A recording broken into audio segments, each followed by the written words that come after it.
I became a citizen in May of last year, 2019.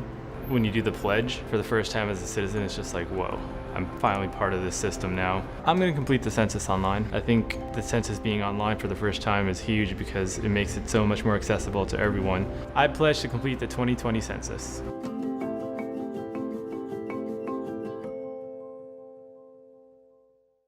I would now like to turn today's meeting over to your host, Ms. Kim Davis. Thank you. You may begin. Thank you. Good day, everyone. Thank you for joining us for another Census Academy webinar today. Today, we will be having our presenter from the History Division of the Public Information Office presenting a brief history of the census 1790 to 2020. We are recording today's webinar, and it will be available on Census Academy within the next few weeks under the Webinar Recorded tab.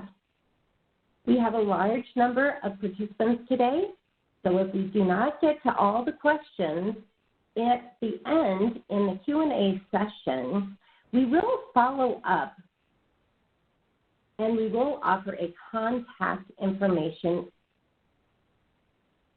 We will not be able to address any 2020 census operation questions today. We ask that you please refer to the 2020 census.gov website for details. We will be offering the opportunity for questions to be asked in the chat feature of your WebEx screen. Our speaker today is Ms. Sharon Tassi-Lacey, Chief Historian with the U.S. Census Bureau's Public Information Office. Lacey has served as the Chief Historian for the U.S. Census Bureau since 2015. Previously, she spent 25 years as an officer in the U.S. Army and U.S. Army Reserve before retiring in 2015 as a lieutenant colonel. She holds a Bachelor's of Science from the United States Military Academy and a Master's of Science in Education from Long Island University and a PhD in History from the University of Leeds. Welcome, Sharon. The floor is yours. Thank you so much, and thank you to everyone who's joining us today who has an interest in census history. And I hope today you'll be able to see how census history is American history. And as we have evolved as a census, it mirrors the evolution of what was going on both technologically and demographically and socially in the United States. So today, I'm just going to talk briefly about the information and the context of our evolution of the decennial census from 1790 through 2010. Obviously, I'm not going to have a whole lot to say about 2020 because we're still figuring out what the story is going to be. I think we have a little bit to tell about that when it's over. And this is how we're going to break it down. It's very easy to break down our census history into several epochs. So the first is early census history, when we were just trying to figure out what we were doing and what our new country looked like. And then as we began growing, not just as a country, but also we started seeing a revolution in statistics and so forth, we began looking at the census as more than just a simple count of people. And then as we kept moving forward technologically, we began transitioning into the census becoming the statistical bureau for the government. And that includes having a permanent census bureau and starting to use early computers and so forth. And finally, we are in the phase where we are constantly modernizing the census to keep up with the technological changes in the United States. And lastly, it's telling the story, and how do we tell these stories? I want to do a disclaimer because obviously whenever you're talking about historical material, there are going to be things that are inappropriate or offensive by today's standards. So we want to remind people that all the historical content on our history site and our historical census documents must be taken with the time period when they were written and may contain outdated terminology or views which reflect attitudes of the author or the period in which it was written. Also, this is a common misperception. Historic census records are maintained and released only by the National Archives and Records Administration. The U.S. Census Bureau does not and will never release individual census records. That being said, we're happy to help people to guide them through interpreting what is on their individual census record that's been released by the National Archives, but we are not the ones who release those. And those are only released after 72 years. So in 2022, we'll see the release of the 1950 census. Why even take a census? You know, we all know it's mandated by the Constitution. We know it's to ensure the representative and proportional representation in the House of Representatives. We use the reapportionment. After every census, we take a look at where the people are, and we reapportion the number of representatives. The only time we didn't do that, actually, was after the 1920 census. There was a battle between rural and urban voters, and they couldn't come to a consensus on how to calculate the reapportionment. So the battle went on so long that it actually bled into the next census, and we were not able to do a reapportionment. As a result, we have the Reapportionment Act of 1929, which put into law that the House of Representatives is capped at 435 representatives. That number had been capped since 1911, but in 1929 we finally put it into law. Prior to that, we would increase the number of representatives after every census because they had determined it was one representative per a certain number of people. And a lot of people ask, why did we cap it at 435? What's magical about that number? It's literally the number of people that we could fit into the House of Representatives on the House floor, and that's why the number was capped there.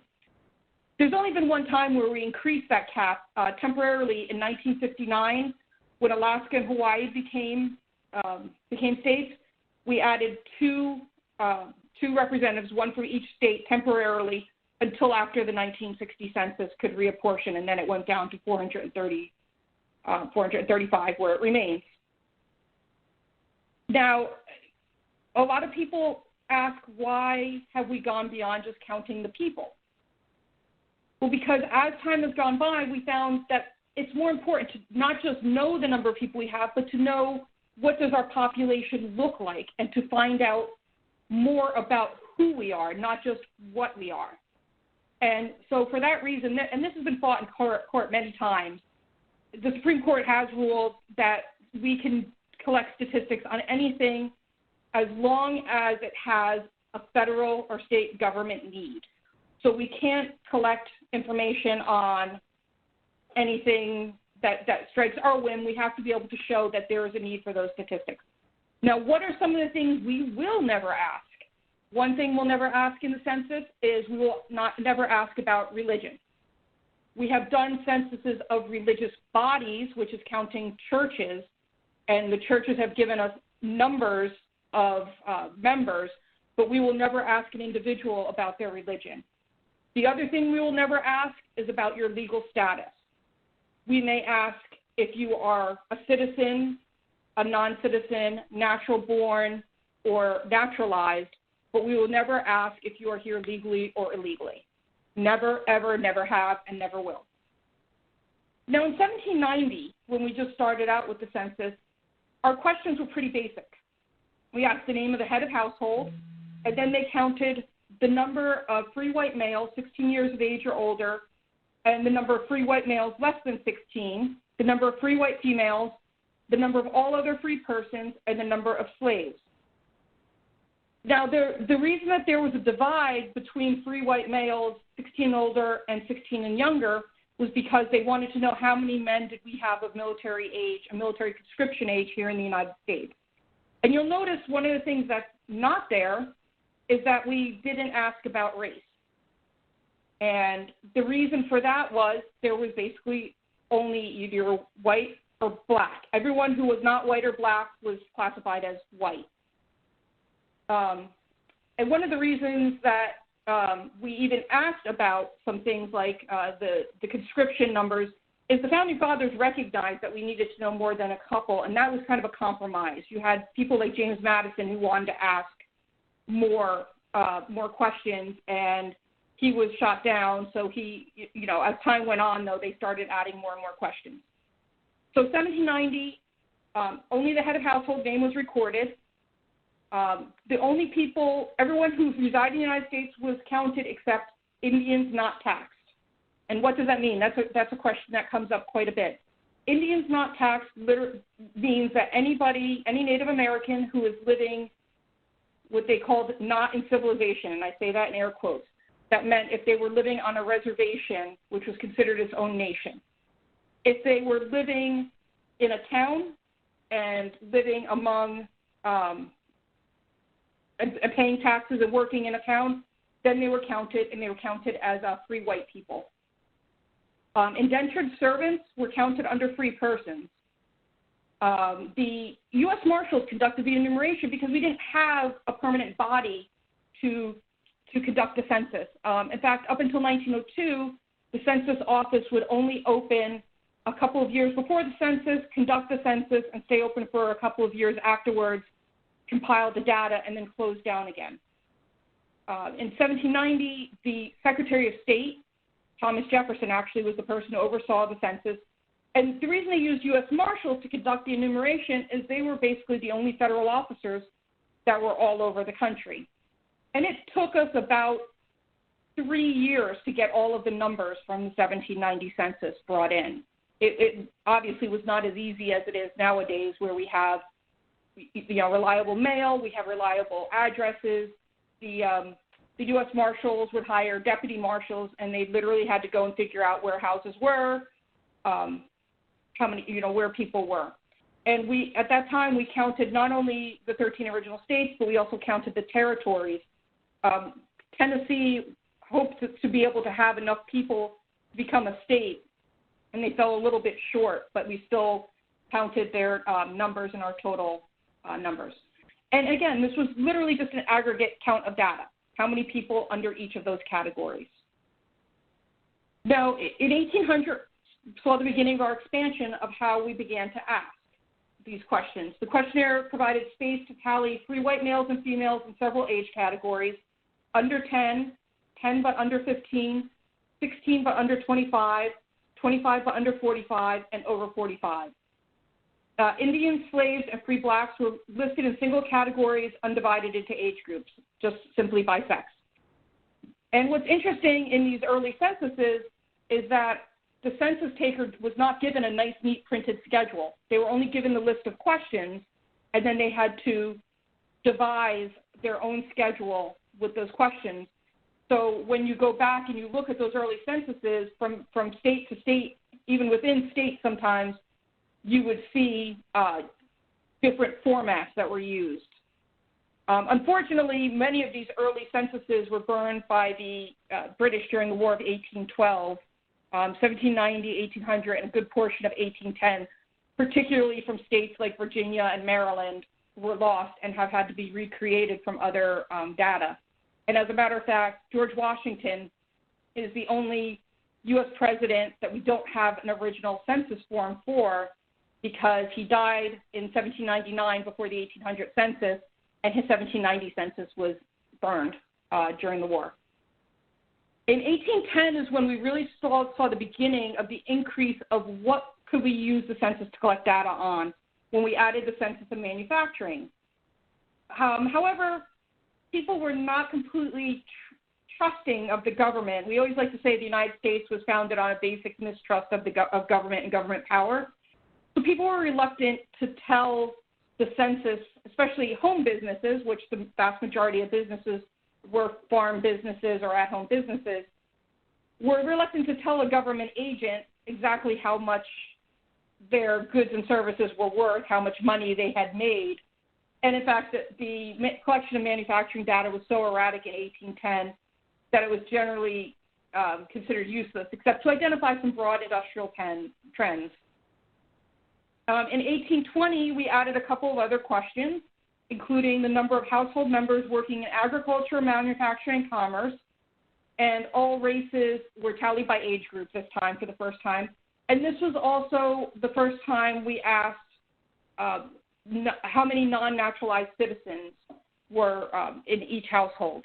And again, like I said, we never asked if you were here legally or illegally, but there was a general feeling that we at least had to know how many people were citizens, particularly as it pertained to voting and so forth.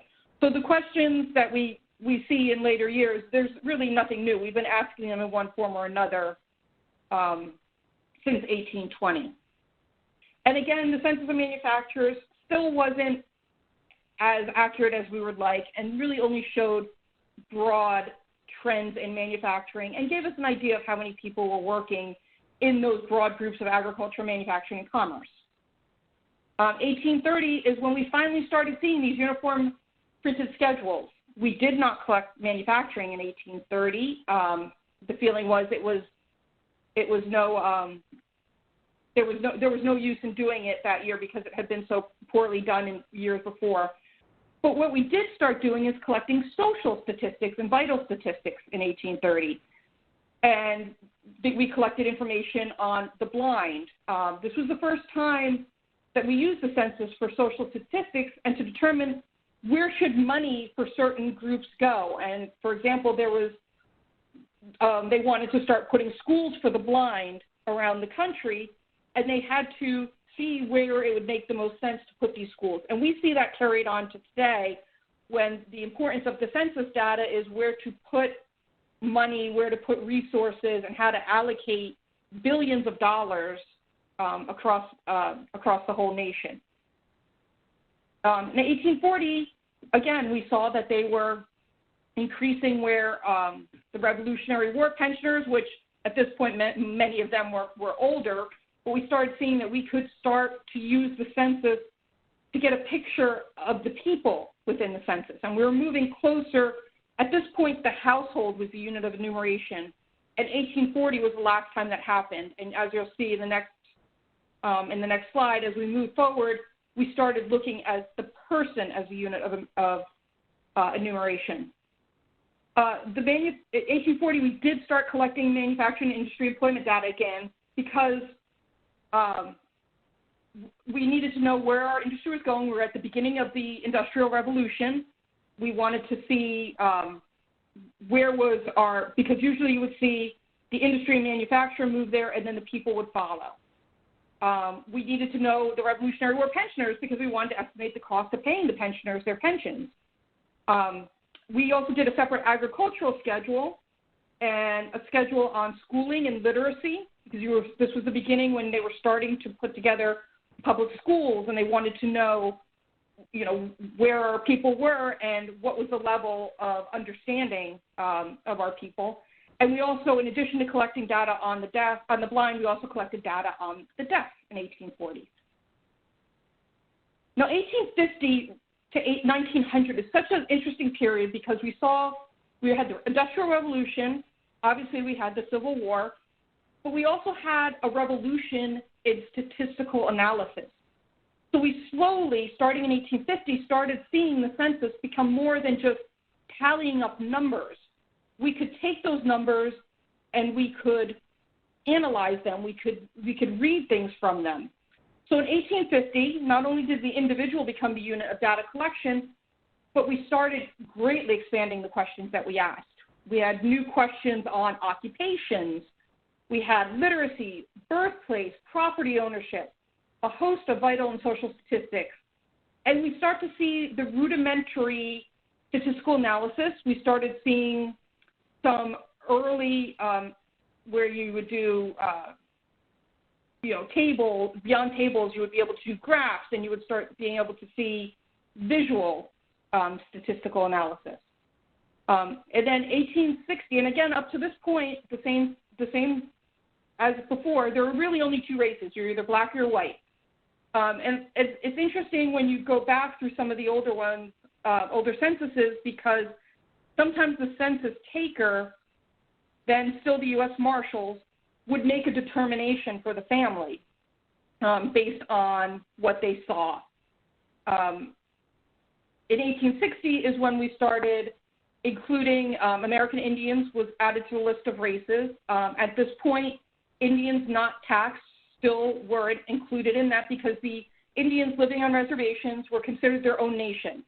So they were not considered an apportionment because they had their own laws and they had their own government.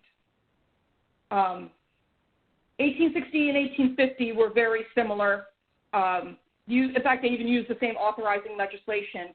And at this point, when they would pass the legislation for the census, the Congress would come up with a list of questions, and that they would submit those. 1870, after the war, is when we really began seeing the census in a form that we recognize today. And a lot of that is due to Francis Amasa Walker, one of the fathers of modern statistics. He's a very interesting guy, and when I'll give you our website at the end, he was a colonel in the Union Army, fought in countless battles, was taken prisoner, and then came to head up our 1870 and 1880 census. And he was very much a proponent of using the census to really analyze what was going on in the country. And he was also a proponent of diversity before that was really even a concept. He made a concerted effort to hire Union veterans, disabled Union veterans, freed slaves, and the widows of Union veterans to work at the census. And again, the census office was only a temporary office that would start a few years before, but by 1870, we were seeing that it was taking longer and longer to finish the tabulating of the data. And we also saw the beginning of the use of tabulating machines. Up until 1870, they literally would take in each schedule and would count the numbers by hand. 1870, we had the seat and tabulating machine, which allowed them to tabulate the numbers much more rapidly, although it still would take 5, 6, 7 years. And we started seeing where the end of one census would bleed into the beginning of the next census. And we were collecting so much data in 1870 that Walker realized we can no longer use the U.S. Marshals because they had another job. They were the lawmen. So he began in 1870. He started advocating for us to have a professional temporary enumerators to conduct the census, and he wanted them to be from the towns and neighborhoods where they did the counting. And that tied into his idea of hiring diversity. If you were in a free black neighborhood, everyone was a free black neighborhood, but if you were in a black neighborhood, then you hired a black enumerator who would know the neighborhood, would know the people, and the people in the neighborhood would be comfortable talking to and sharing their information with. And in 1880 is when we finally did get those professional enumerators. Also in 1870, we started seeing large numbers of immigrants coming over from China to help work on the railroad. So you saw the addition of Chinese as a racial category. And obviously 1870 was the first census where there was no slave schedule. So 1850 and 1860, you would have the names of everybody in the free households, but the slave schedule would only have sex and age. 1870 was the first census where every single person in every single household was named. So anyone who's doing research will find it a little challenging when they go, beyond, earlier than 1870, because a lot of times, even within the household, they wouldn't even write the whole name. They would just put the initials. And so you have to figure that out. But 1870 is really when every single person in the United States had their name listed on the census. In 1880, again, we were using the professional enumerators, and this is when we had the R.O.V.E.R.S machine. The R.O.V.E.R.S machine was the first electronic tabulating machine as a forerunner of a modern computer. And so they had hired large numbers of people who would put the information onto punch cards, which were then fed into the machines. And one schedule might have 10 different punch cards because they would do one punch card, say, for race data. They would do one punch card for age data and so forth. And it's interesting because that was considered unskilled labor. So you saw a lot of women and minorities doing those jobs. And those same women and minorities, as we moved to the computer age, were the only ones who knew how to do these punch cards. And so in the early part of the 20th century, you saw women and minorities moving up as managers into the computer rooms because they were the ones who knew how to do that work.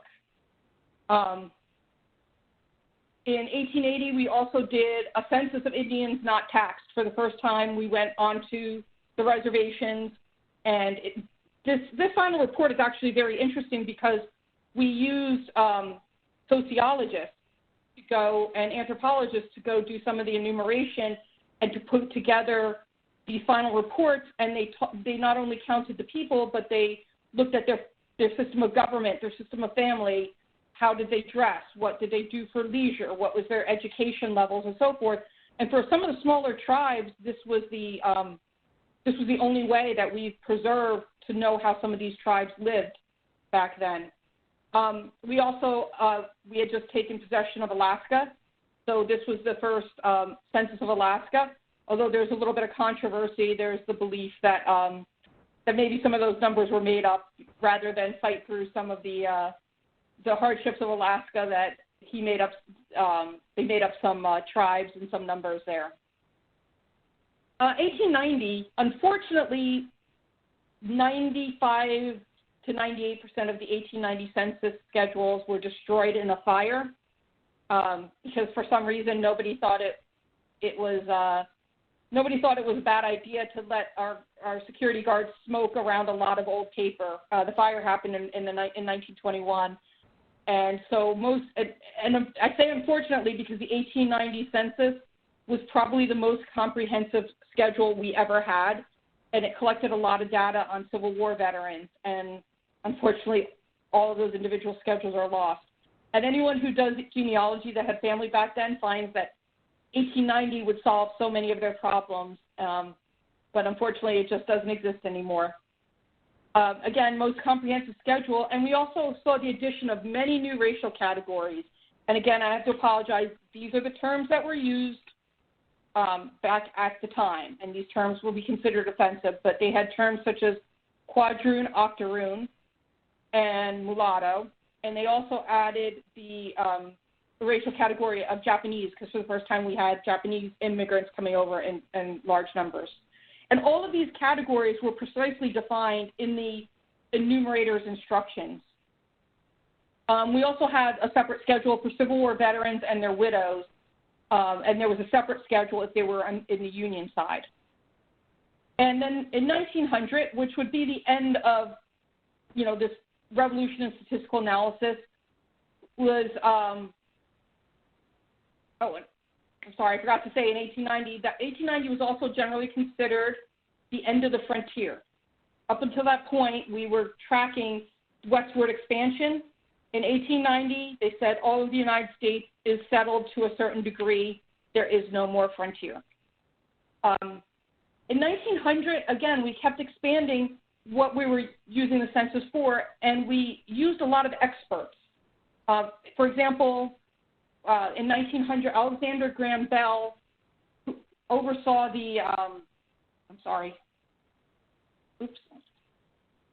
Alexander Graham Bell was a special agent to oversee the collection of the statistics on the deaf and blind. We had done such a collection in 1890, and he took a look at it and said, you're asking the wrong questions, you're going about this the wrong way. He was very familiar with the deaf community. His mother was deaf, his wife was deaf, he was very involved with Gallaudet University, and so he worked and hired a lot of deaf enumerators to conduct these schedules, and he said, you have to know how to ask the questions. And one of the things they were trying to see is if there was any familial link to deafness or blindness, in addition to try to determine where to put schools. And he was one of many, many experts that we hired for the census. And if you look at the final reports from 1900, particularly the ones on industries, their forward matter is almost like a master's thesis on different industries, such as the oil industry in the United States and so forth. It's pretty fascinating, the expertise that we got. And this was the first year that we enumerated all American Indians on the general schedule. And we also started enumerating soldiers and sailors who may not be here, they were enumerated by Department of War and the Navy. 1900 also saw the addition of Hawaii. And then we increased our categories of what we asked. Utilities, we asked about transportation, juvenile delinquency even. But we did also eliminate certain racial categories in 1900. No longer were there categories such as mulatto, quadroon, or octoroon. Those really only appeared the one time. We also asked a lot of social statistics on chronic illness, homeownership, indebtedness, the number of children, if you are taking out your naturalization papers. I mean, the plethora of information they collected in 1890 and 1900 is just fascinating. And anyone who's ever looked at those schedules, they read almost like novels. I know one thing, when we help people go through those schedules and we help museums put together schedules, one of my personal favorites is in 1870, there was a gentleman in Louisiana who was a freed slave. His name was Paul the Good. He listed his age as 115 years old and put in the margin of the census schedule, it says he was brought to America by Lafitte the pirate. I like to think there's a whole novel to be written from that one census entry from that gentleman. But again, if you go through there's just so much information to mine from these censuses. And at the turn of the century, we realized at this point the amount of information we were taking in was taking too long to calculate, and we had to create a permanent census bureau. So in 1902, Permanent Census Bureau was established. We were initially under the Department of Interior, and then we moved under the Department of Labor and Commerce. And then in 1913, when Labor and Commerce split into their own departments, we stayed under the Department of Commerce, which is where we remain today. And then we continued to collect economic census, but again, we were collecting so much information in decennial that they decided to separate the economic census and the decennial census. And the economic census would be taken every 5 years in between the two censuses. And again, we're still using the individual as the standard of enumeration. And interestingly, now we think about it, well, you would always enumerate the people where they lived. Well, prior to 1910, you had a lot of people who would work for long periods of time away from their family, especially out west. You would have men working in logging camps or mining camps where their families were living elsewhere, and they would be enumerated with those logging camps. So now they would consider, starting in 1910, they would consider, where do you usually live? Even if you're away for school or work, you'll be enumerated with your family because that's where you live, and that's where you should be represented, and that's where your money should go. The money for your town or your community should go to where you actually live. And this is actually an issue that even to today, of where do you count people on military bases and where do you count people in prisons and other institutions? Are they counted in the community where they're currently residing, or they count where they will go home to? 1910 was also the first time they added the racial category other, which we still have today. And this 1910 census became the basis to mobilize our economy and population for World War I. As I said earlier, in 1911, we set the number of seats in the House of Representatives at 1935. And one of the things that we collected in these early years was we would ask, where were you born? And where was your mother born? And where was your father born? Because one of the statistics they were interested in was to try to find out, where were immigrants going? Where were immigrants coming from? How many people were native born or had one parent who's foreign born versus native born. There was a lot of questions about this, what languages were spoken at home. And between 1910 and 1920, obviously, we had World War I.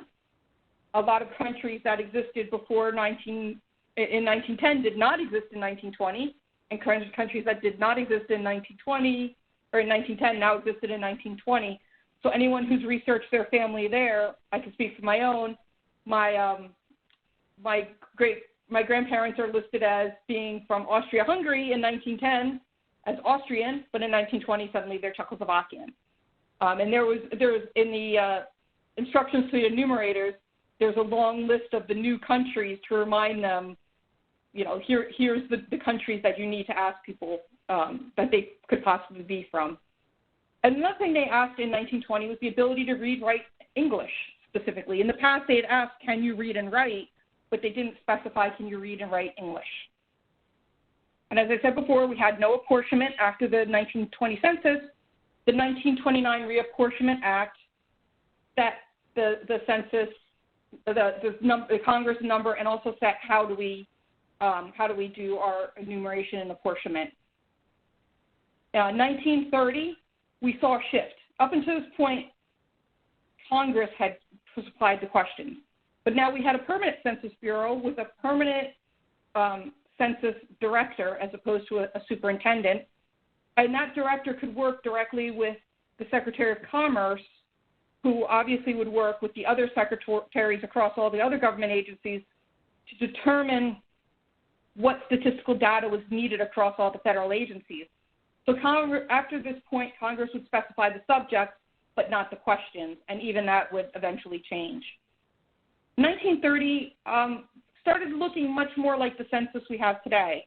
We had 48 states, plus District of Columbia, Alaska, Hawaii. Plus, we started asking, we had a lot of island areas that were under our control. And we started seeing this starting in 1900, where we would have Guam, American Samoa, the Virgin Islands, the Panama Canal Zone, and so forth. We started doing censuses of those areas, and we still do censuses of many of these island areas today. In 1930, the beginning of Depression, so we had two unemployment censuses in 1931 and 1937.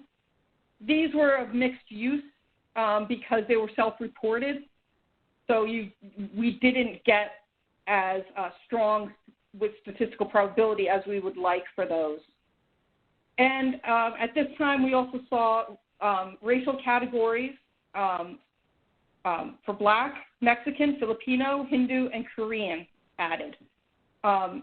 Mexican would be a category in 1930, and then we would not see a category for Hispanics until we tested it in 1970, and then we saw it for everybody in 1980.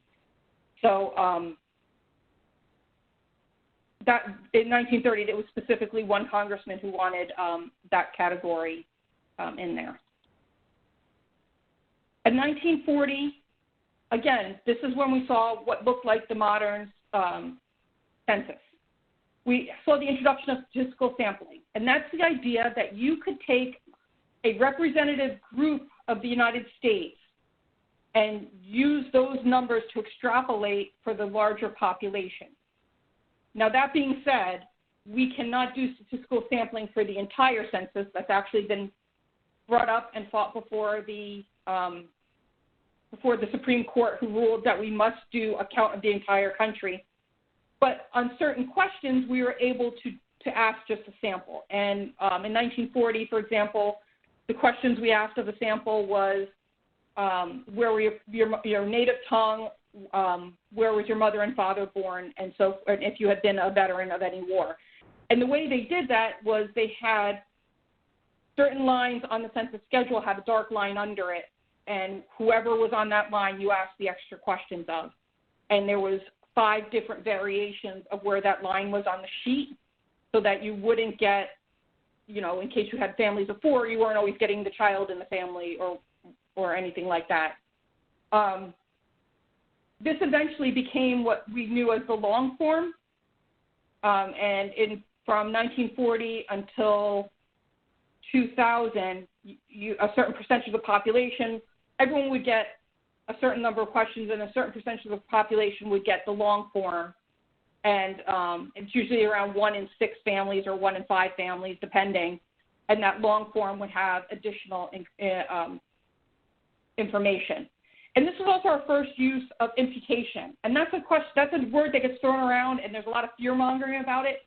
And what imputation basically means is when you get a census schedule and you look at a family or a person's information, does it make sense compared to all their neighbors? Because some people are always going to think that they're funny and put in, crazy information and think they're fooling the government. Well, they'll look and say, well, let's see, in this neighborhood, people tend to own their homes, they tend to make this much money and so forth.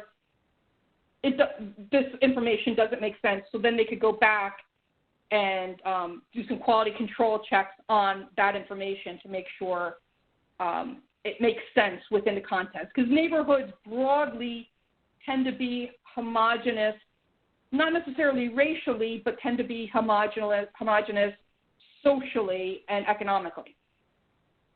World War II used the 1940 census extensively. In fact, the Victory Plan in World War II was created using two statisticians and an economist who had at different times worked for the Census Bureau, but who used census data to figure out, what do we have, what are our minerals like, what do we have, what raw materials do we have, what manufacturing base do we have, what kind of people do they have,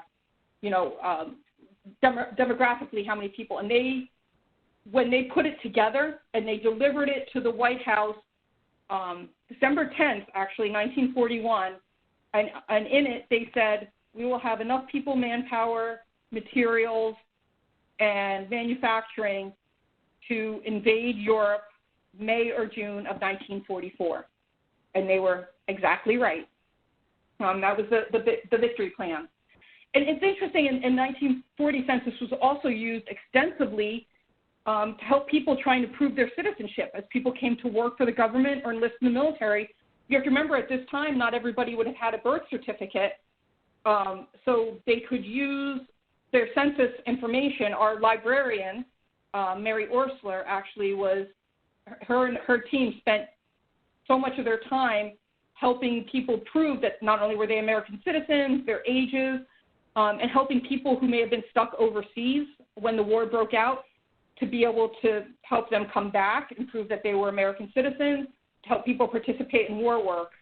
And this is the last census that's open to the public.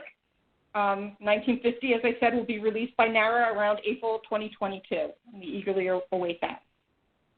1950 was the first time we saw a huge number of Americans and their families stationed abroad from the military and from the civilians. We had bases in Germany and Japan and the occupation forces. So it was the first time we had a significant number of Americans to enumerate abroad. And we also had picked up a few smaller island areas, such as the Marianas. And interestingly, 1950 was the first time we used detailed street maps, because before then we had our geography people they would take whatever maps were available and they would try to roughly figure out, okay, we think this many people live in this area. So they wanted to give each census taker roughly the same number of people to count. So therefore, if you were in a city, you'd have a smaller number you'd have a smaller area, but if you're in a rural area, you could have a massive area. And we got some great pictures. Our census takers, they'd go by horseback, they'd go by helicopter, they'd go by airplane. In Alaska, they'd go by dog sled, to get out to physically count every single person. And you also had to remember at this point, not everyone had an address. So it wasn't as easy as going to the post office and saying, okay, tell us who's here. Ironically, it wasn't until the 1970s that everyone was assigned an address, and that was mostly for the 911 system. That wasn't for the census, but we were obviously able to take advantage of that. And even nowadays, the island areas, we still have to do a door-to-door census. We don't do mail out, mail back, because there are still a lot of places in the island areas they don't have an official address. Also in 1950, we had more training specific to count transients. These were people who had often fallen between the cracks because they didn't have a set address. So where were you going to go to count these people? So they would set, this was transient night, and there would be one night where enumerators would go to all the houses, the hospitals, the hotels, transient hotels, and so forth, to try to count them at once. Now, naturally, you're always going to have double counts. In fact, I think pretty much every president in the 19th century and early 20th century was double counted both at the White House and then wherever they came from.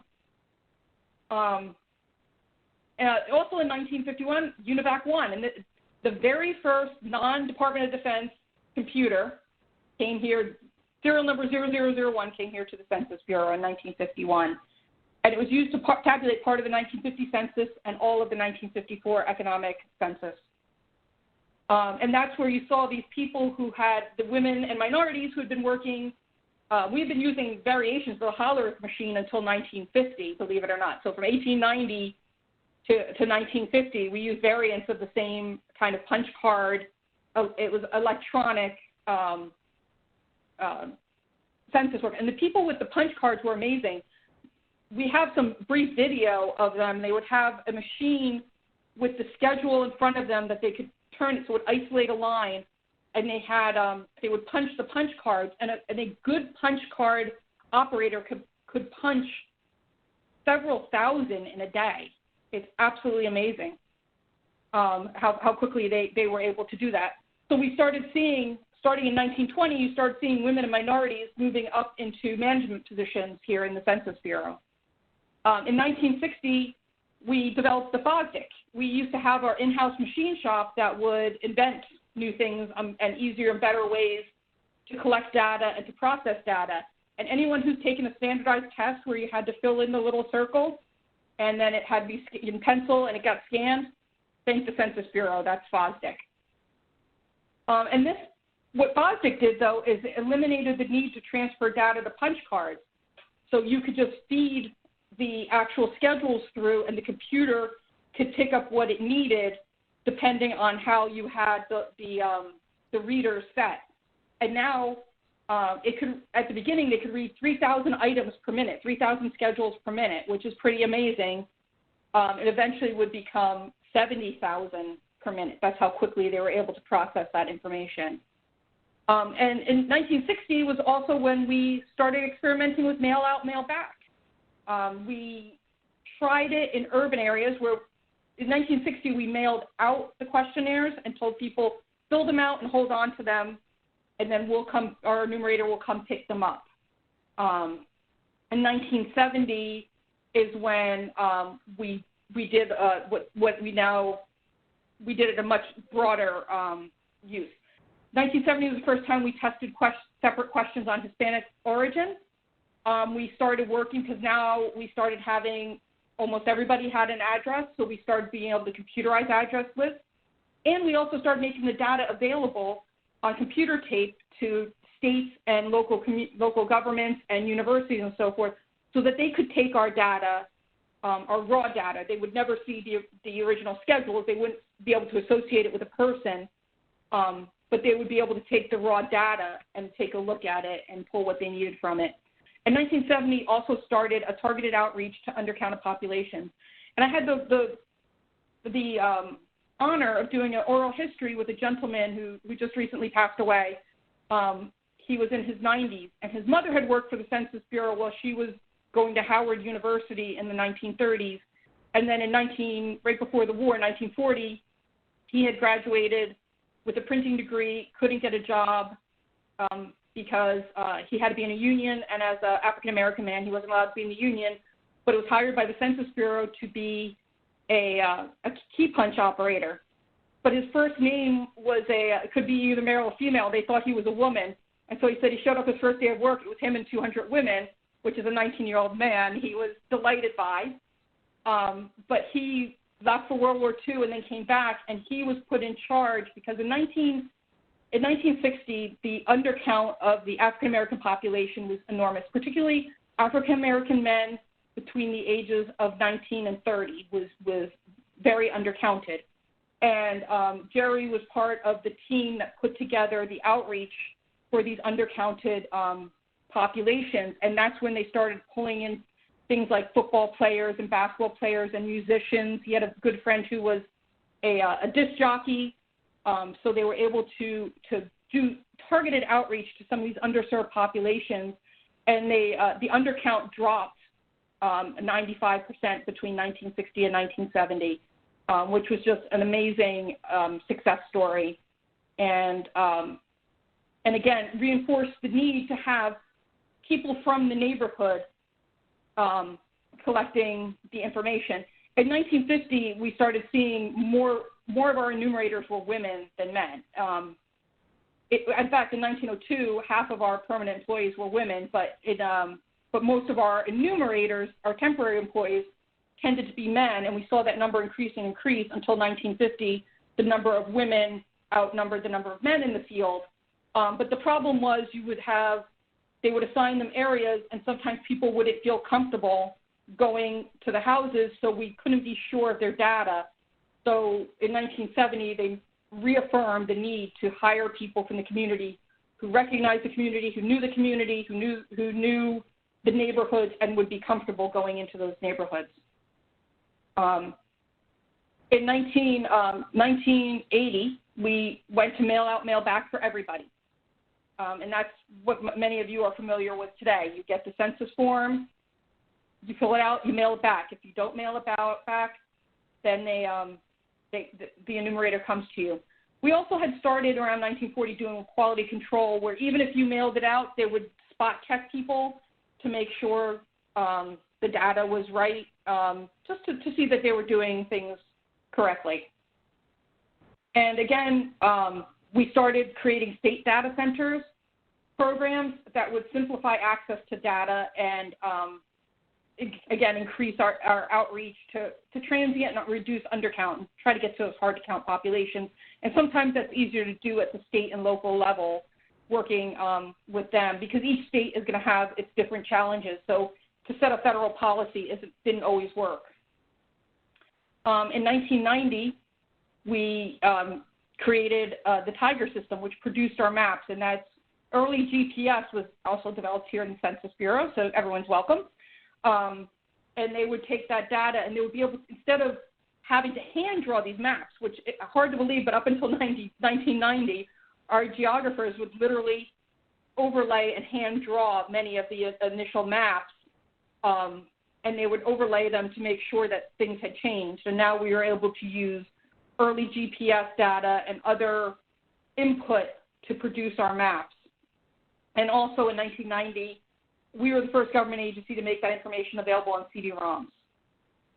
In 2000, we had always advertised, but it had been more like public service announcements. In 2000, we put out ad campaigns to reach 99% of the residents, and our ad campaigns were in 17 different languages. And as opposed to the beginning of the 20th century, when you saw the number of questions increasing, by 2000, the questions started getting smaller and smaller. And why is that?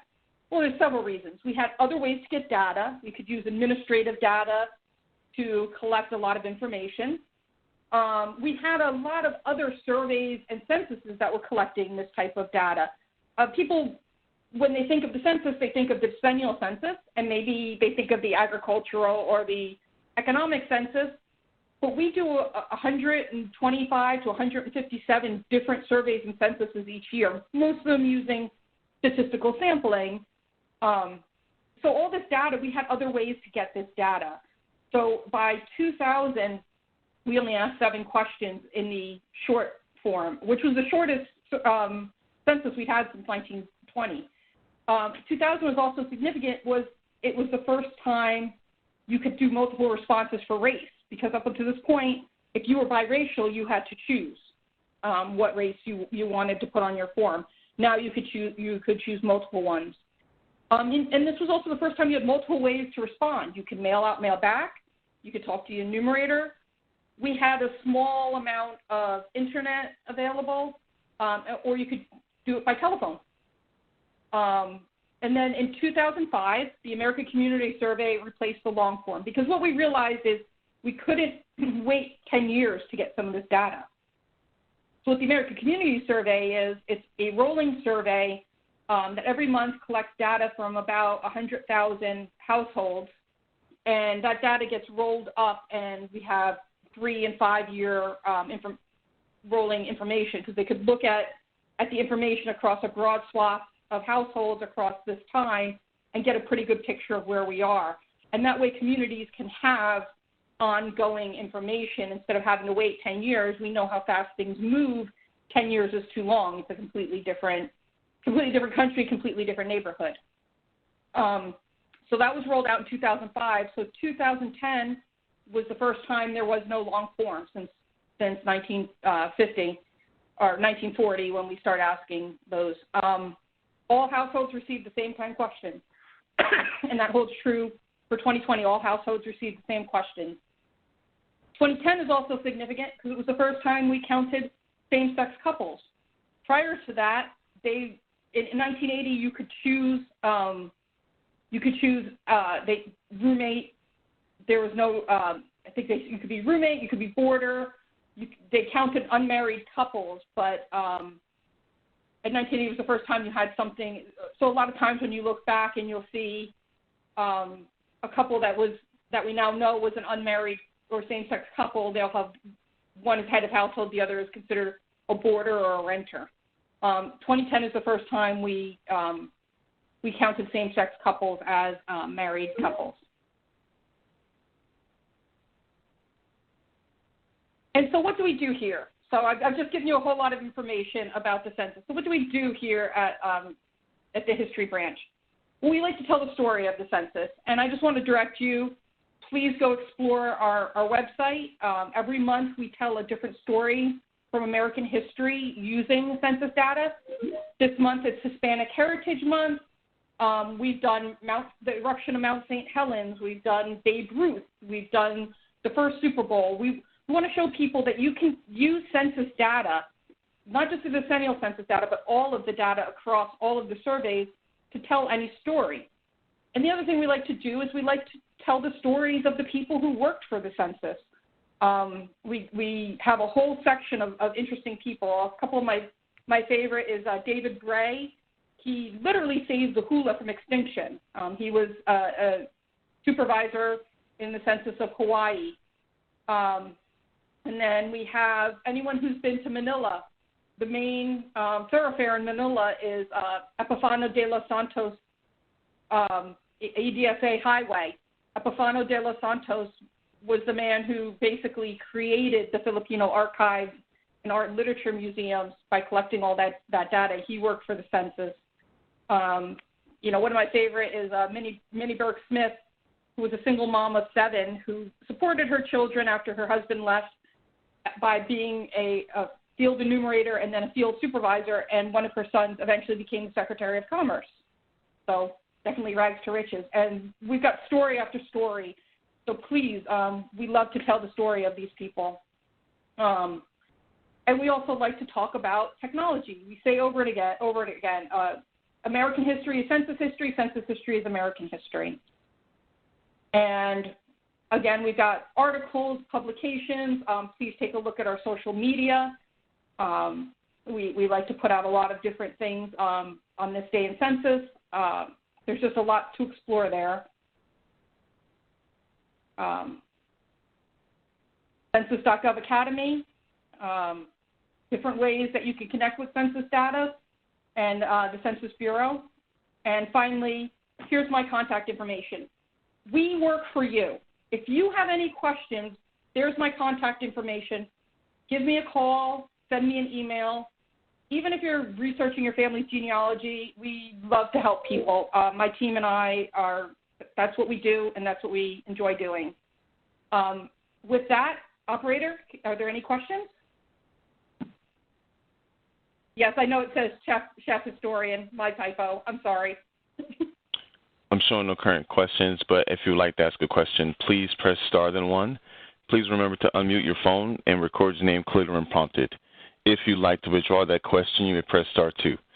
Once again, if you'd like to ask a question, please press star then 1. One moment for the first question. Hi, Sharon, this is Kim. While we're waiting for the first question, and we only have time for 1 or 2 questions, I do have a question from Marco. How was the census used to generate scenarios for Social Security implementation? I'm sorry, I don't understand what the question was. How was the census used to generate scenarios for Social Security implementation? Was the census leveraged to implement the ratification of income tax? They used, we had general economic and income data, and we also had the demographic data to anticipate how many people were going to reach those age groups and how much money they had earned, if they owned or rented, and so forth. So there was a lot of data available to the government to use while they determined when and how to implement that. Okay, thank you. And operator, do we have more questions on the line?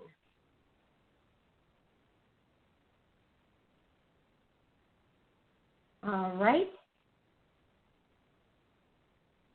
I'm sorry, I was on mute. Our first question comes from Orlando, I believe. Your line is open.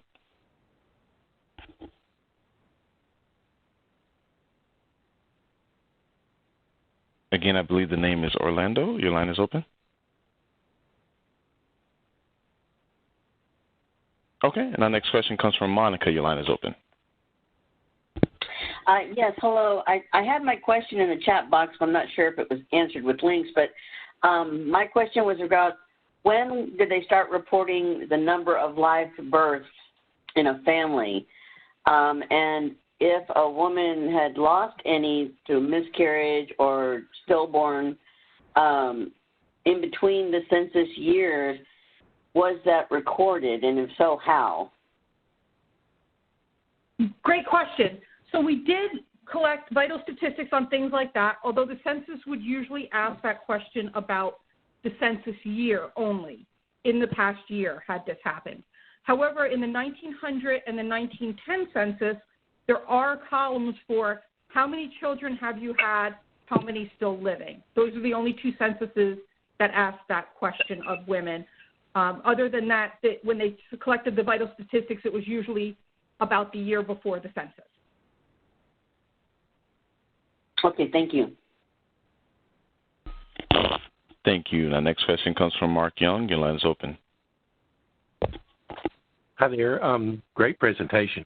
I was wondering if you could go back a couple slides to the slide, I think it was just after telling the story. I think you had some data links there I was wanting to capture. That one or the one after it? I think it's the one after. This one? Just before that, so maybe that was it. Yeah, that must have been it. Thank you. No problem.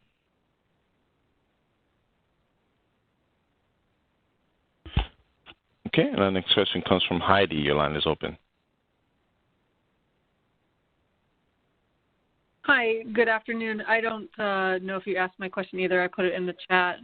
But you were talking that from a historical standpoint that the U.S. Census had proven U.S. citizenship.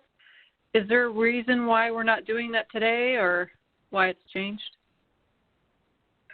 You know, I don't have any insight onto why they make certain decisions. I know from we asked some sort of citizenship question from 1820 through 2000. The reason we didn't ask it in 2010 is it's asked in the American Community Survey question now, in that rolling survey.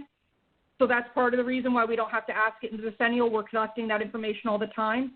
We did not ask it in the 1960 census because there was no call for it from the rest of the federal agencies. In fact, the only state that asked for that information was New York State, and they paid to have their own census schedules printed up that had the citizenship question on there because at the time their state constitution required their internal apportionment be based on citizens, voters. But the reason we don't, there's a lot of reasons, but the fundamental reason is we collect that data in the American Community Survey on a rolling basis already.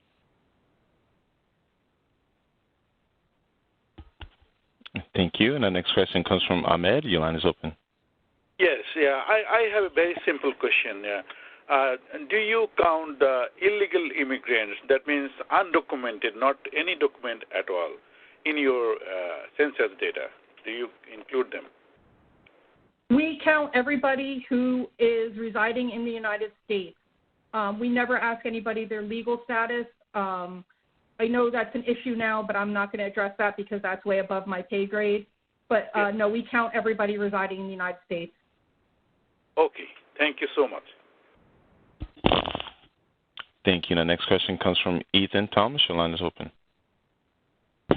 Yeah, hi. I was just wondering about if throughout the history of the census there have been any notable politicians who spoke out against the census. I know, big government versus small government is a big issue throughout all of U.S. history, and I'm wondering if there were any politicians who saw the census as the government asking things of their citizens that, as government overreach. And I'm just curious if there was anyone throughout history who has, held that opinion. Oh, everybody. I have from the 1790 census, I have editorials that people wrote that the census was too expensive and too intrusive. That's been an ongoing thing, and that's become our running joke. Like everybody has that issue. Yes, that's been ongoing from the beginning, and we every few censuses, you have someone try to get rid of it. It's in the Constitution. That's why we had to go to the Supreme Court to get clarification that we could ask more than the count of people, because that was something that they said it was government overreach. And that's part of the reason why we had such a difficult time in the early years of the economic census. And we had to assure people their information was going to be confidential. No one could figure out what business it was giving those answers. But yes, that's been an ongoing struggle. And yes, we have had, I can't tell you any names off the top of my head. But yes, that's always been an issue. Like I said at the beginning, the United States is in many ways founded on a general mistrust of the government, a healthy mistrust of the government, I guess. And so it's always kind of been a little bit of an uphill battle. That's why we try to assure people we're nonpartisan. We're simply here for numbers, and we will never, ever reveal your personal information to anyone. Thank you. The next question comes from Jody Arnold. Your line is open.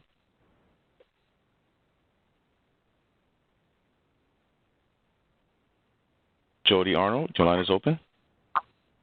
My name is not Jody Arnold. My name is Katie Arnold. Katie, I'm sorry. Your line is open. That's okay. That's okay. Thank you. I have 2 questions. Well, actually 3. I want to know why do you collect the census data in the first place? Why is it? Well, first of all, it's mandated in the Constitution to get a count of the people of the United States. The main reason is to figure out the apportionment of representation, divide up the House of Representatives among the different states. And the other main reason is to determine the allocation of funds and resources from the federal government to states and communities. Okay. Now that's good. Every bit of information that we collect is something that's requested or needed by a federal or state agency. We don't collect data that's not needed. Okay, so that calls my other question now is, so when you say collect, not collect, excuse me, when you say, what to give to the different communities, well, is that like an allotment based on the number of races of particularly, I'm African American, both of my parents was born here, both parents. So when you collect data for, I'm using my race as an example, that means that we get a specific amount of allotment from the federal and state level for resources for our African American community? Yes, and each one has a different standard for how they determine where the money's going, because there's billions and billions of dollars, actually trillions of dollars probably. But yes, so they would look, for example, for schools. They would look where schools need extra resources from the federal government. They'd look at, struggling schools, where are there. So yes, so race is one of the things that they use as a determination. I can't tell you specifically what pot of money, but that, there are pots of money that are determined by the neighborhood makeup and so forth. It also determines, like, where would you put firehouses and where would you put schools. You have to know where are the children, where are the houses, that sort of thing. But there's a whole lot of criteria that each allocation uses. It's billions and billions of dollars. But, yes, that's why it's important for everybody to participate, because it affects your whole community. We need to know you're there in order to get you the resources you need, we being the federal government.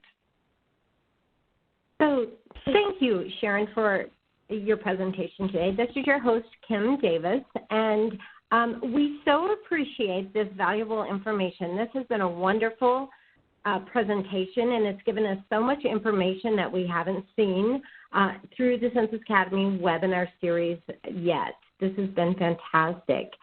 Thank you, everyone, for participating today. And I apologize that we haven't been able to get through all of the questions. If you had a question in chat, we will try to follow up and answer your questions that were not answered.